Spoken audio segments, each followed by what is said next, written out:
Chapter 6. Daniel turned his face toward the mountain. He intended to leave the city and never set foot in it again. Instead, smarting from Hezron's dismissal, dreading to face Rosh, smoldering with resentment against himself and the world, he blundered straight into trouble. At a crossroads he came to a well, and seeing a broken bowl nearby, he went down on his knees to scoop up water. Before he could even cool his tongue, a shadow fell across his bent shoulders. He saw close beside him the dark, wet flanks of a horse, and looked straight up into the face of a Roman.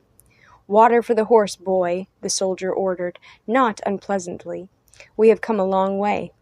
Daniel stiffened, but he noticed, against his will, the heaving sides of the overridden animal, the streaks of foam on the glossy neck.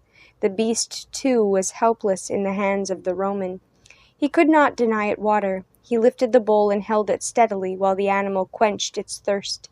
"Enough," the Roman barked. "You will give him a swollen belly. Now some for me." Daniel hesitated. Then sullenly he lifted the bowl toward the man. A vicious kick, missing its aim, sent a shower of drops through the air. "Impudent scum!" the man roared. "Fresh water!" Daniel's hatred brimmed over. Without a thought, he hurled the contents of the bowl straight into the man's face. For the space of a breath, he stood paralyzed. Then his wits came back, and he ran. There was a shout behind him. A stunning blow against his ribs sent him staggering, and a spear clattered in the road just ahead of him. He regained his feet and ran on, ducked behind a stone wall, ran bent over under its shelter for a way, and then made a dash for a clump of trees. There was more shouting now, and the thud of feet. He dared not look back. He reached the trees and then a row of houses, saw an alleyway open before him, and fled along it. The feet pounded after him. At the end of the alley he dodged one way and then another. He was running uphill now, and his breath was coming short. He stumbled, righted himself. He crawled over a low wall and crouched behind it to catch his breath, pressing hard against the pain in his ribs. His hands came away, sticky and red. He saw that he was in a garden, and that opposite him a ladder led up to the terrace above.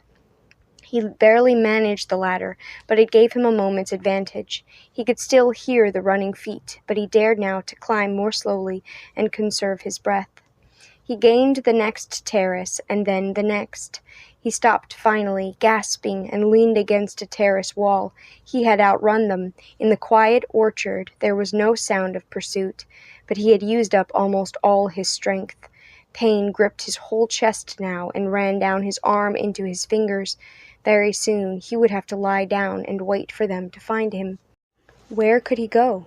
Down there, in that huddle of houses, was there someone who might give him shelter? But Rosh had warned them against trusting even their fellow Jews. Roman methods were too sure. Would any man hide a stranger, knowing what it might mean to his family? No, he must keep on the hill. The Romans would not be so likely to look up here. An icy fog kept drifting over his eyes. In panic, he realized that he was not even thinking clearly. He hung now to one chance, and he knew that the chance had been in his mind all along, and had directed his feet even when he was running too fast to think. If he could get to Joel, Joel would take him in. He didn't know why he was sure of this, but on that first day on the mountain, he had trusted Joel. He never remembered how he got to the door in the long wall, or how he had sense enough to pull the folds of his robe to cover the dark stain that spread down his side. Afterwards he recalled that the doorman admitted him and went to summon Joel, but as he stood for the second time in the outer hallway, he was not thinking at all, only concentrating on staying on his feet. Presently he heard a step on the courtyard paving, and a figure approached him, wavering and indistinct against the light. Then his eyes focused, and he saw that once again it was not Joel, but Malthus. She came toward him swiftly. "Daniel," she said, "you must go away quickly. Joel is not here. He and father have gone to the synagogue, but they may be back any moment." Daniel's wits moved slowly. He could not quite take in what she was saying, but he perceived that this one chance had failed. Still, he could not seem to move. "Don't you understand?" she said sharply. "If father finds you here, he will have no patience. Why did you come back anyway?" He forced himself to one more attempt. "I must see Joel," he said, his voice harsh. "It is important." Nothing is so important as Joel's studies, she flared. If you cared anything about Joel, you would leave him alone. He can be a famous rabbi some day. He's not going to risk his whole future for a band of outlaws. Daniel looked at her stupidly. Her voice seemed to be coming from farther and farther away. Can't you see? She cried. Joel is torn in 2 directions, but he knows what is right. Please, Daniel, I beg you, go away and leave him alone. Briefly the mist cleared. He realized that once again he had blundered. The girl was right. He could only bring danger and trouble for Joel. He turned away, saw the door wavering and dissolving in the wall, took 2 steps toward it, and plunged headlong into blackness. Consciousness returned slowly. At first he was aware of something soft under his head. For the moment that was enough, and he lay motionless, while pain flowed in again across his chest and side. Finally, as the sharpening pain prodded him awake, he was able to open his eyes. It must be night. He could see nothing in the blackness. Then he realized that someone was bending over him, and gropingly he made out a woman's head, with dark masses of hair. Her face a white blur in the dimness. Then he remembered and struggled to move. Instantly the sick blackness roared over him. After a time it all started over again, the pain, the groping, the face of the girl still looking down at him. "Where am I?" he asked carefully, not moving. "Hush," Malface whispered. "Don't speak out loud. You're in a storage room." The words reached him from a great distance. He lay trying to grasp their meaning. "Daniel," she whispered again, "can you hear me?" "Yes." "I'm going to go and get something for your wound. Just lie still and don't make any noise. I'll come as soon as I can. Do you understand?" "Yes." There was a rustling and a streak of light, then blackness again. He understood only that she had gone and that he did not need to move. After a time the streak of light fell across him again. The girl was bending over him once more. "Are you awake?" she whispered. "Here, drink this. I'll hold it for you." The cool rim of a cup touched his lips. A gentle hand lifted his head. The wine was strong, with an unfamiliar bitter taste. It spread warmly down his throat into his chest, pushing back the pain. She set down the cup. "Now I have to pull away this cloth. I'll try not to hurt you." He clenched his teeth while she slowly eased the blood-stiffened tunic from his ribs. The wine made his head swim. He suspected there must have been medicine in it. He was aware that she was sponging his side, and he smelled the pungent odor of dill and the sweetish fragrance of oil, and felt a soft, dry cloth against his side. "How did I get here?" he murmured. "I dragged you in. Why didn't you tell me you were hurt? Joel would never have forgiven me if anything—" She fell silent, bound the cloth snugly against him, and held the wine again to his lips. "I can't stay any longer," she said then. "Joel will be here soon, and he'll know what to do. Don't move. Just wait till we come." He did not know how long he waited, drifting in a sluggish river. Finally the crack of light appeared, widened, and when it closed there was still light. Joel had brought a candle, the flame lighting up his worried face. "Daniel, are you all right? Thank God you came here." "I didn't know where," Daniel began. "Don't talk. I heard what happened. They're searching all over town.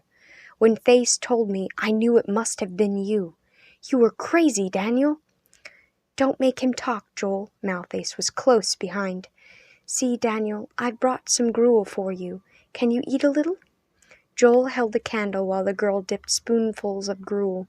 It tasted warm and good, but the effort was too great, and after 3 attempts he had to close his eyes and rest. Presently he forced himself to speak again. "I have put your house in danger." "No, they'll never think of searching Father's house. Let me look at that wound, Daniel." Joel knelt down and cautiously pulled away the bandage.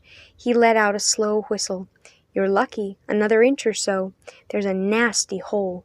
No use arguing. You'll have to stay quiet." Daniel did not attempt to argue. He knew he could not even get to his feet.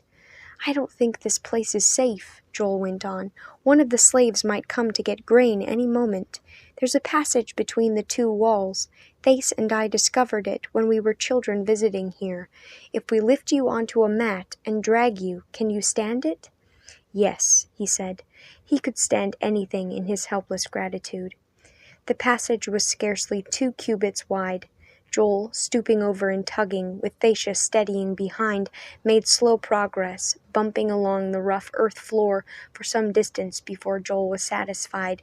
Then he smoothed the mat carefully while Thacia went back to get grain sacks for a pillow and covering.